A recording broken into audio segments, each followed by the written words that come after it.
मेहर form जे सदर advocate Zulfikar Ali Khokhar जी social media ते शहर जी सफ़ाई ऐं वाटर सप्लाई जे पाणी शहरियुनि जी शिकायतूं अचण बाद हलंदड़ मुहिम जॾहिं त 24 अगस्त ते CMO मेहर बाबर मक्सी जे करप्शन खे वाइखो करण ऐं शहरी मसइलनि बाबति एहतजाज जो सॾु ॾियण बाबति अवामी न्यूज़ खे ॾिनल पंहिंजे मौक़िफ़ में चयो त असल में म्यूनिसिपल जो जेको CMO आहे उन 3 सालनि में मेहर खे तबाह कयो आहे ऐं मां 3 सालनि जो सिस्टम खणी हाणे निकितो आहियां रोड ते ऐं निशानदियूं कयूं आहिनि।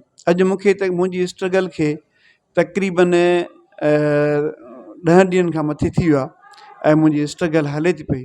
इन ते असिस्टेंट कमिश्नर फातिमा गलू साहिबा या डिप्टी कमिश्नर गुलाम मुर्तज़ा शाह साहिबु जेको आहे उन्हनि खे पाण खे ॿाहिरि निकिरणु वठणु खपंदो हुयो, नोटिस वठणु खपंदो हुयो।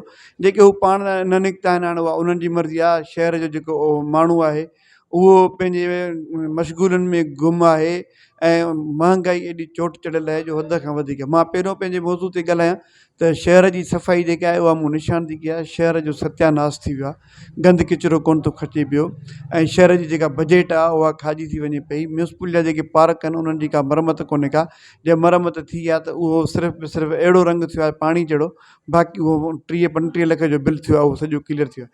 हिन महिल जेको म्यूनिसिपल जो सिस्टम आहे उहो ख़तमु आहे ऐं असीं 24 तारीख़ ते म्यूनिसिपल जे CMO जे ख़िलाफ़ु जेको आहे हिकिड़ो वॾो मुज़ाहिरो कंदासीं ऐं उन मुज़ाहिरे में मूं मेहर शहर जे माण्हुनि खे शिरकत जी दावत बि ॾिनी आहे।